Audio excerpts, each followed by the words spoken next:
भाई सब कुछ फ्री टोटल। ये होटल जो देख रहे हैं ये भी फ्री है।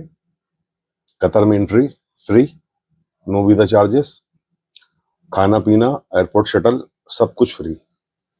फ्री कैसे है वो बताते हैं। एक कहावत है कि ऊपर वाला जो करता है अच्छे के लिए करता है। आप जो है इस बात पे अफसोस ना करिए कि आपने जो करा वो गलत किया है। अगर आपने कुछ कर दिया है तो आप ऊपर वाले से दुआ करें कि कोई सही चीज हो जाए। तो मेरा पहले जो है फेब में यूके आने की प्लानिंग थी बिफोर रमजान, बट किसी वजह से नहीं आ पाया। और उसके बाद जो है फिर प्लानिंग बनी कि रमजान में निकलते हैं, तो रमजान में प्लानिंग नहीं हो पाई। फाइनली ये हुआ कि एंड ऑफ द मार्च चलते हैं, फिर मेरी प्लानिंग एंड ऑफ मार्च की भी नहीं हो पाई। फिर ये हुआ फर्स्ट वीक ऑफ अप्रैल चलते हैं, वो भी प्लानिंग कैंसिल हो गई। 4 बार मैंने प्लान किया, 4 बार मेरी प्लानिंग कैंसिल हो गई। मेरा जो वीजा था वो बिजनेस वीजा था, और 3 महीने ऑलमोस्ट वीजा ओवर हो चुका था, और मुझे इस बात का डर था कि कहीं मेरा वीजा एक्सपायर हो जाए, जिस मकसद से मैंने वीजा लिया है बिजनेस प्रमोशन के लिए, वो मेरा टाइम ना निकल जाए। तो फाइनली मैंने अपने एजेंट से बोला, भाई तू टिकट करा और ज्यादा वेट मत कर, अब मुझे निकलना है यहाँ से। तो उसने जब टिकट सर्च करना शुरू करा तो उसने कतर एयरवेज का टिकट बताया कि भाई 38,000 रुपये का टिकट है, 38,600 रुपये आई थिंक था।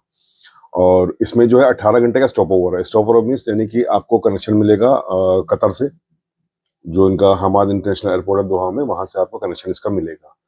और इस कनेक्शन में आपका स्टॉप ओवर जो होगा एयरपोर्ट के अंदर किसी होटल में भी हो सकता है, और स्टॉप ओवर में हो सकता है कि आपको होटल एयरपोर्ट के बाहर भी होटल लेना पड़ सकता है। इस केस में वीजा चाहिए को ट्रांजिट, और आपको जो है जो भी इसके चार्जेस होंगे अलाउंस होटल के, और जो भी खाना पीना मिल रोड सब आपको पे करना पड़ेगा। यानी कि ऑलमोस्ट $100 या मे बी मोर देन $100 खर्चा था यहाँ पे स्टॉप ओवर का, जो मेरा एजेंट करा के दे रहा था। जब मैंने एक रफली कैलकुलेशन की पता लगा ये 50,000 से ऊपर का बिल मेरा जा रहा है, जो कि बहुत ज्यादा था वन वे यूके की टिकट के लिए। तो मैंने फिर अपने हिसाब से उसको कहा, भाई तू रुक, मैं बताता हूँ तुझे भी क्या करना है। मैंने स्काई स्कैनर पर सर्च मारना शुरू करा, और फाइनली जो टिकट वो बता रहा था, डेट डिफरेंट थी। उसने जिस डेट में मेरी बात हुई थी उससे डेट कुछ आगे पीछे थी। मैंने सर्च करना शुरू करा, तो जब मैंने उसको सर्च किया तो 14 तारीख में दिल्ली लंदन का टिकट कतर एयरवेज के थ्रू मुझे 29,000 कुछ सौ रुपए का था। I think 29,700, maybe 800, but not more than 30,000, less than 30 and above 29, which is too low. क्योंकि मुझे याद है आज से 8 साल पहले भी जब मैं यूके आया था, तो उस टाइम पे मैंने 68,000 रुपए का एहतियात का टिकट लिया था। तो अगर आप जस्ट हाफ करोगे तो 34,000 टिकट हो रहा है। अच्छा, तो जब मैंने स्काई स्कैनर पे जो पार्टनर वेबसाइट थी जो टिकट प्रोवाइड कर रही थी, तो मैंने क्या बोलते हैं, मैंने उनको चेक करना शुरू करा, तो उसमें सीधे ये हुआ कि कतर एयरवेज के सबसे सस्ते प्राइस आ रहे हैं। इसी को स्विच करके एक बार ट्राई मारते हैं कि इनके प्राइस, उनके ऑप्शंस क्या क्या है। अच्छा, ये इतनी बार मेरा प्लान चेंज हुआ था कि मुझे झक मार के मैंने सोचा कि मेरे चाहे पैसे बर्बाद हो जाए, मैं टिकट करा के जाऊंगा, चाहे कुछ भी हो जाए, भले ही मैं एक दिन के लिए यूके जाऊं, बट मैं जाऊंगा। जब मैंने टिकट चेक करा तो उसमें फ्री कैंसिलेशन तो किसी भी एयरलाइंस का नहीं होता है। अगर वो फ्री कैंसिलेशन देते भी हैं तो वो उसका चार्जेस ऐड कर लेते हैं, बट यहाँ पे कोई कैंसिलेशन का ऑप्शन ही नहीं था। यानी कि अगर आपकी डेट चेंज करते हो या आप नहीं जाना पसंद करते हो तो आपका टिकट के पैसे बर्बाद हुए। एक तो ये टिकट पूरा बर्बाद। दूसरा, बुकिंग चेंज, यानी कि अगर आपने जिस डेट में कराया है और आप उसके 1-2 दिन प्लस एमआरएस करते हो तो वो भी ऑप्शन उसमें नहीं था। जो सीट सिलेक्शन होता है, यानी कि पैसेंजर अपने हिसाब से अगर सीट लेना चाहे तो वो भी पेड था। यानी तकरीबन 4,000 पर पैसेंजर सीट का आ रहा था। बट एक उसमें जो पॉइंट मैंने नोटिस किया वो ये था कि जिस टाइम मैं टिकट बुकिंग कर रहा था उसमें ये मेंशन था कि आपको ये स्टॉप ओवर जो है ये कॉम्प्लीमेंट्री मिलेगा। तो बस ये जो एक वर्ड ना कॉम्प्लीमेंट्री फ्री, मैंने सोचा कि चलो अब करा के इसको नत्थी करते देखा जाएगा जो होगा। तो मैंने ऊपर वाले के नाम लेके उसको बुक कर दिया टिकट। टिकट बुक किया, कंफर्मेशन है, मैंने फॉरन एयरलाइंस का नंबर ट्राई करे, मुझे नहीं मिले। तो फाइनली मैंने उनकी वेबसाइट पे लॉगिन बना के उनका जो भी कतर एवियोस और उनके जो पॉइंट रिडीम्स वगैरह का प्रोग्राम होता है, मैंने पहले वहां पे लॉगिन करा अपना, और उनकी एप्लीकेशन डाउनलोड करी। इत्तेफाक से एप्लीकेशन में उनका कॉन्टैक्ट नंबर था इंडिया का। तो मैंने एज ए यूजली ट्राई करा कि लॉगिन से पूछ के देखता हूँ कि भाई मेरी जो टिकट है उसमें कॉम्प्लीमेंट्री है या नहीं है, या मुझे पे करना पड़ेगा। तो टिकट मैंने तकरीबन 10 दिन पहले कराया था, मेरे ख्याल से 4 या 5 अप्रैल को कराया था, 14 को मेरी फ्लाइट थी।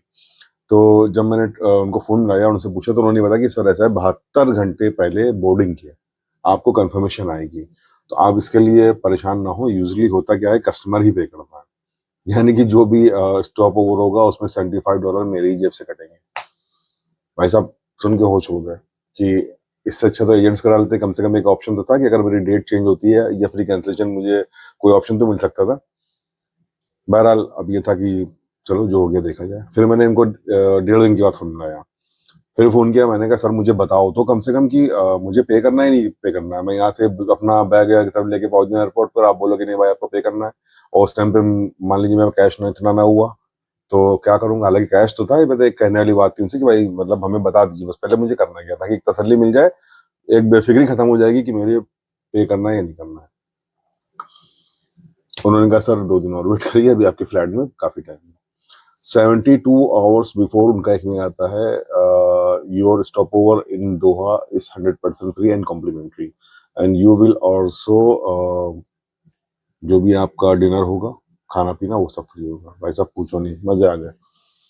अच्छा, मैंने उनसे पूछा कि एक चीज ये बताइए कि जब कतार में स्टॉप ओवर होगा तो ये होटल जो है एयरपोर्ट के अंदर होगा या एयरपोर्ट के बाहर होगा। तो उन्होंने कहा 95% होता ही है कि जो एयरलाइंस होती है वो होटल के अंदर ही कोशिश करती है, और आपके केस में इकोनॉमिक क्लास है तो आपका भी भाई ये अंदर ही होगा। बहुत रेयर केसेस में है, 5% चांसेस आपको बाहर मिले। मैंने कहा चलो कोई बात नहीं, अगर अंदर नहीं मिलेगा बाहर मिलेगा फ्री है तो क्या करना, अपने को तो यूके जाना है, कतर से क्या मतलब। बस एक ये था कि अगर होटल अगर बाहर मिल जाएगा तो वीजा भी मिल जाएगा, और थोड़ा सा कतर दो बहुत बड़ा शहर नहीं है, मैक्सिमम आप 2 दिन में पूरा एक्सप्लोर करके ढूंढ सकते हैं क्या है क्या नहीं है, जो करना कर सकते हैं। एनीवे मेरी प्लान तो यूके की थी तो मैं निकल आया। जब मैं यहाँ पे कतर में आया, दोहा में लैंड किया, तो मैंने उनसे पूछा तो उन्होंने मुझे कहा कि आप बैठिए, और मेरा पासपोर्ट जमा कर लिया अपने पास। अच्छा, एक सबसे बड़ी बात है कि परदेश में परदेश में जब आप होते हैं तो पासपोर्ट आपकी सबसे कीमती चीज होती है। एयरपोर्ट अथॉरिटी ने पासपोर्ट ले लिया तो एक डर सा महसूस होता है अपने अंदर कि यार पता नहीं क्या करेंगे। बहरहाल आधे घंटे बाद कॉल आई कि आपका जो स्टॉप ओवर है वो एयरपोर्ट के बाहर है। मैंने कहा भाई वीजा कुछ पे करना पड़ेगा? उन्होंने कहा नहीं, आपका डिनर भी फ्री है उसमें, आपका जो भी होटल वो सब हम लोग पे कर रहे हैं। भाई पूछिए नहीं, खुशी का ठिकाना बता नहीं सकता। आप खुद सोचो, 29,000 रुपए का वन साइड लंदन का टिकट, कतर में एंट्री मिल रही है, वीजा फ्री मिल रहा है, होटल का स्टे मिल रहा है, खाना मिल रहा है, सब कुछ मिल रहा है। और अब अभी यहाँ शाम के 4 या 5 बने, मैं तो जा रहा हूँ भाई साहब घूमने के लिए। ठीक है, दोहा दूँ देख लूँ कैसा क्या है दोहा, क्योंकि इससे पहले मैं कभी दोहा नहीं आया। इससे पहले मैंने जो ट्रैवलिंग करी है वो मिडिल ईस्ट के थ्रू दूसरी कंट्री के थ्रू करी है, दुबई और अबू धाबी है या बहरीन वगैरह। यहाँ पे फर्स्ट टाइम था, तो एक कंट्री प्लस अपने आप हो गई। तो ये लकली आप कभी भी, एक चीज होती है जो करना कर डालिए, कभी कभी ऐसा भी होता है।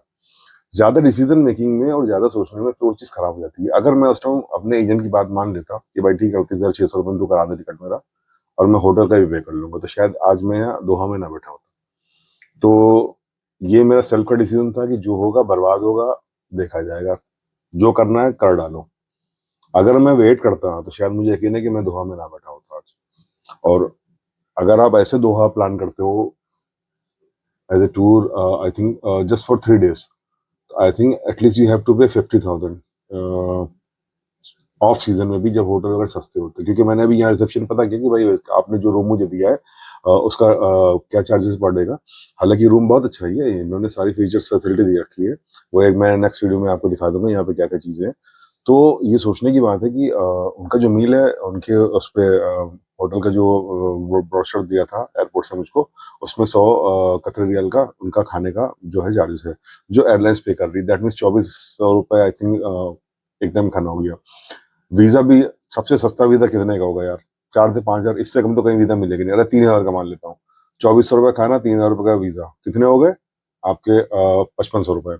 अब आप एक चीज ये सोचो कि अगर आप किसी भी कंट्री में, मैं मिडिल ईस्ट की बात कर रहा हूँ, सबसे सस्ती जो है वो मिडिल ईस्ट कंट्री अगर पड़ती है, आप भाड़ा जोड़ोगे एयरपोर्ट से कहीं जाने का, मेरे ख्याल से भाई साहब 5-7 किलोमीटर कम से कम वो 50 रियल ले लेंगे आपसे। 50 आना 50 जाना, और उसमें भी सुबह 5 बजे मेरा यहाँ से निकलना है, मुझे भागना है, क्योंकि 7:30 बजे की मेरी फ्लाइट है और 6:30 की मेरी बोर्डिंग है। तो वो खुद उठाने आएंगे मुझे, मुझे कुछ नहीं करना है। फ्री आया फ्री जाऊंगा, कुछ नहीं करना। सारा एक्सपेंसेस एयरलाइन का। अब ये सारी कैलकुलेशन रफली अगर मैं जोड़ता हूँ तो ये 8-10 हज़ार रुपये मोटे मोटे बन रहे हैं। यानी कि जो मेरा कतर का था, अब आप ऐसे इसको समझ लो कि मुझे जाना लंदन था, बट आया हूँ मैं वाया दोहा, तो उसमें एक साथ 2 कंट्री मेरी हो गई। एक नया एक्सपीरियंस मिल गया, कतर देख लिया थोड़ा सा कैसा क्या है। हालांकि है गल्फ कंट्री की जैसे दूसरे हैं, सऊदी है, बहरीन है, कुवैत है, इसमें भी कोई खास बात नहीं, बट एक वो होता है एक्साइटमेंट कि भाई कतर भी गए, फला कंट्री में भी गए, फला के लोगों को देखा, फला के कल्चर कैसा है, तो बस ये एक्साइटमेंट है। तो अब आप खुद अंदाजा लगा लो कि जो ऊपर वाला करता है बहुत अच्छे के लिए करता है। इसलिए कभी भी अपने किसी डिसीजन पे, पहली बात तो गलत डिसीजन मत लीजिए, सोच समझ के डिसीजन लीजिए। और जो करना है फिर इसमें ज्यादा मत सोचिए, ज्यादा सोचने में आपके किसी भी काम में प्रॉब्लम हो सकती है। हो सकता है कि आप करने कुछ जा रहे हो जाए। भाई साहब, फर्स्ट टाइम टिकट बुक खरीदा मैंने इंटरनेशनल, बहुत डर लग रहा था, बहुत डर लग रहा था। हालांकि 29,000 30,000 कोई इतना बड़ा अमाउंट नहीं, बट फिर भी 30,000 काफी होते हैं। तो आप खुद सोचो कि फर्स्ट टाइम का एक्सपीरियंस था। और आगे इस चीज से तो मुझे समझ में नहीं आता है कि भाई एजेंट से अच्छा हम लोग खुद ही अगर टिकट बुक करा लें। सोलो ट्रेवलर की बात करें, जो नए सोलो ट्रेवलर हमारे हैं, अगर वो एक्सप्लोर करना चाहते हैं, क्योंकि मुझे अच्छे से जाना है। जब मैं न्यू दिल्ली एयरपोर्ट पे था, तो एक बंदा दिल्ली से यहाँ पे एम्प्लॉई है, जॉब करता है, उसने 60,000 अपने एजेंट को पे करने दिल्ली टू दोहा। मेरे सुन के होश उड़ गए कि 60,000, अब मैं 30,000 मैं लंदन पहुंचे जा रहा हूँ, होटल भी मिल रहा है, सब कुछ मिल रहा है, वो 60,000 में कौन से बेस पे देकर उसको आ गया, सिर्फ दिल्ली टू दोहा। बहुत बड़ा अमाउंट। तो एजेंट अपने 10-5 हज़ार कहीं ना कहीं तो घुमा फिरा के कर लेते हैं। फ्री कैंसिलेशन में कर लेंगे, सीट में कर देंगे, इसमें कर देंगे, उसमें कर देंगे, प्लस उनके पास इतने सारे ऑप्शंस होते हैं, क्योंकि वो उनका काम ही यही है। तो उनको कुछ ना कुछ पॉइंट रिडीम होना, उनका अवार्ड मिल रहा, रिवॉर्ड मिल रहा, ये करना वो करना, उनको कहीं ना कहीं कुछ ना कुछ बचत होती है। और 60,000 रुपये भाई सरासर टोपी बना दी इसको भाई, पूरी पूरी टोपी बना दी।